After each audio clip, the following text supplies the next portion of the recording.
Hey, it's Barça here, and today's video I'm going to be telling you why Barcelona's attack is the best in the world right now. First, we'll go over Barcelona's attack itself, and then we're going to compare it to the attack of some other big clubs, and see what makes Barcelona better than them, even PSG. So make sure to stay tuned. So let's take a look at Barcelona's attack first and go over all the attackers. You've got Ansu Fati, Ousmane Dembélé, Ferran Torres, Rafinha, Lewandowski and Memphis. Ansu Fati can play as a left or right winger, as a striker or as a second striker, so as you see he's very versatile. Positioning, dribbling and finishing are probably his best qualities, and with him in the team you've got someone who can make the difference with one individual action. This has already happened numerous times in his career, and the guy is still only 19 years old, so in the future, provided he stays fit of course, he can become Barcelona's big talisman. But also today he can make a big impact, and slowly but surely he will become better and more important. Ousmane Dembélé is next on our list, and where do I even start with him? After some difficult years he's finally managing to stay fit and his consistency has improved a lot over the last months. He can play on either wing and as most of you know he can use both feet. Because of this defenders never know what direction he'll take, which is an absolute nightmare. And on top of that he's just one of the fastest players in the world. Once he's past you it's just over. And since his dribbling is top tier he will get past most defenders. His vision is actually great too, he'll almost never blindly put the ball into the box. And as if it wasn't enough, his shooting is good too. His shooting power is incredible and it doesn't matter with what foot he'll shoot of course. Sometimes he can be a little unsharp and lose the ball in a sloppy way, but that's the only downside to him really. So with him, Xavi's got an absolutely lethal weapon. Then we've got Ferran Torres. And though some people might think he won't have that much minutes this season, I think he can be very important. He can play on all positions in attack really, just like Ansu Fati, which in itself is very useful already. He makes great runs and his link-up play and vision are great too. He can still improve at his finishing though, but he's still young and shows the potential to become one of the best attackers in the world. So I would definitely not give up on him already or criticize him too much, cause he might be our future talisman. And this season I think he'll come in handy for Xavi too.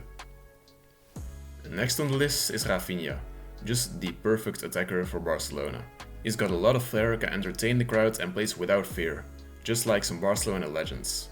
He can play at both wings too, and when it comes to his qualities, dribbling is his best of course, but he's prolific at shooting too. And on top of that, he's incredible at passing and delivering accurate crosses. So definitely a player that Xavi won't regret signing. Then there's the big man, Robert Lewandowski. Where do I even start with him? He's easily one of the best goal scorers of this generation, and I wouldn't hesitate to say that he's the very best when it comes to pure goal scoring and finishing chances. Better than Messi and Ronaldo have ever been. Apart from the 2012 Messi maybe. But that's only one thing. His positioning is near perfect, he knows where he has to be at every moment. Link-up play and playmaking are good qualities to have as a striker too, and Lewandowski, you guessed it, is prolific at them. When he isn't in his shooting position himself, he's got the vision and awareness to pick the right pass, even if it's a difficult one. And from distance, he might not be the best when it comes to pure screamers, but he can place the ball inch perfectly where he wants it. So if you look at the total package, you've basically got the perfect striker, and it's almost a cheat code to have him in your team. Lastly, there's Memphis, who has eventually ended up staying at Barcelona after a summer full of rumors. He can play as left winger or striker and will come in handy for Xavi this season I think. He's great at shooting and dribbling, his link-up play is very good and he's good at crossing. He just misses a little bit of pace, which is a shame because that would have made him a nightmare to play against. But he's still good and in some games this season he might be the one who makes a difference. So I'm glad we've still got him. If you now look at the total package, you got 6 attackers who can, apart from Lewandowski, all play in basically all the positions up front. Do you realize how much options that gives Xavi? There's no team in the world with such a combination of players. This also results in an attack where players can interchange positions during the game, which is something that defines every top tier attack. The illustrious trio of Messi, Suarez and Neymar for example. They switch positions all the time. Rafinha and Dembélé can switch from wing to wing, but even Lewandowski can drop out to the wing and then Ansu Fati for example can go to the middle. The point is, Barcelona will always have a very dynamic attack this season, which is incredibly difficult to defend. A lack of movement up front was often a problem for Barcelona too during the last couple of years, so that problem is solved now. Another thing is that there's a lot of competition. To be in the starting 11, these players will need to be at their very best. Otherwise, they just lose their place. So there's no excuse to only play at 80% or something, which was the case sometimes under Valverde, Setien or Koeman. Also, if someone's got an off day, Xavi can just get him off the field and put someone else there. We're never going to be too dependent on just one player. That's why Barcelona's attack is so good, even the best in the world if you ask me. So how does it exactly compare to the attack of other big clubs? Let's look at Real Madrid first. They've got Benzema in the striker role and Vinicius on the left wing. They form a deadly partnership together, and last season this was easily the best attack in La Liga. On the right they haven't got a player like Vini Jr. or Benzema though. Rodrigo can play there, Lucas Vazquez too, and maybe even Fede Valverde. But there's never gonna be too much threats from that side. Barcelona will always be dangerous from both sides, and we've got way more depth. If Benzema or Vinicius get injured, there's no one to replace them. Okay, there's Eden Hazard, but it's unsure if he can still reach the level he had at Chelsea. So you see why Barcelona's attack is better overall than that of Real Madrid, and I even think the Lewandowski-Dembele partnership will surpass that of Vini Jr. and Benzema. Next, let's take Man City. They've got Erling Haaland as their striker, of course, one of the best strikers in the world. There's maybe only one striker better than him, and as you guessed, that's Robert Lewandowski. He might be older and Haaland still has a very big career in front of him, but right now Lewandowski's better. Apart from that, they've got Riyad Mahrez and Julian Alvarez. And if necessary, Foden or Grealish can play in attack too. Definitely not bad, but they're not as dangerous from the wings as Barcelona are, and not as fast either. There's also less movement between the attackers and generally there's less depth. So Barcelona's attack is a little better. What have we still got then?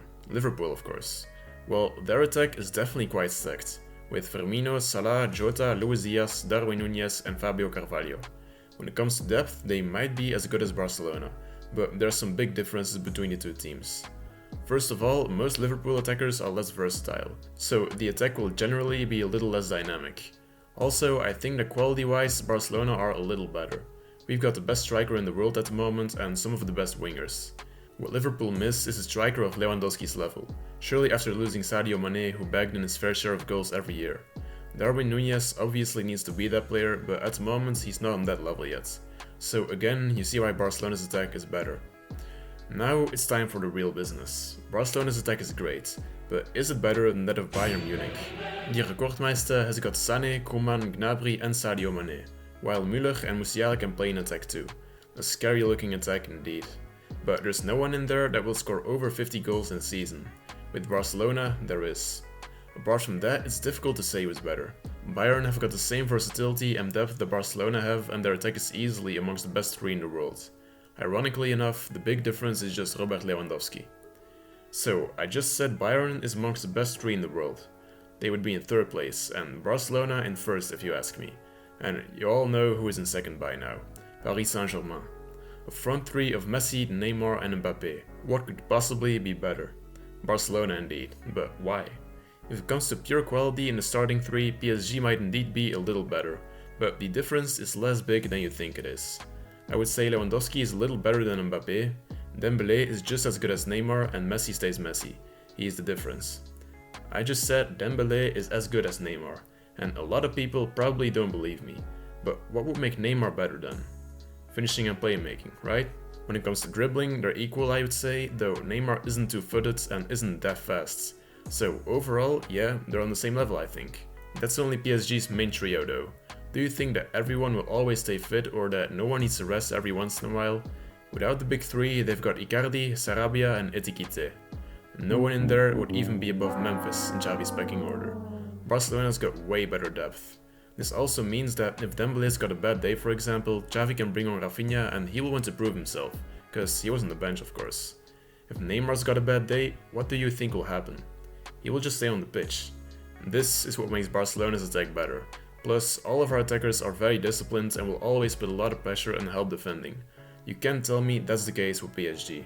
In big European games they can get difficult because the other team isn't really under pressure. So the difference in quality is slightly in PSG's favor, but the difference in depth is massively in Barcelona's favor. That is why Barcelona has just got the best attack in the world right now. That was it for today's video. Make sure to leave a like and subscribe if you enjoyed it, and feel free to share your own opinion in the comments down below. Força Barça and have a good day.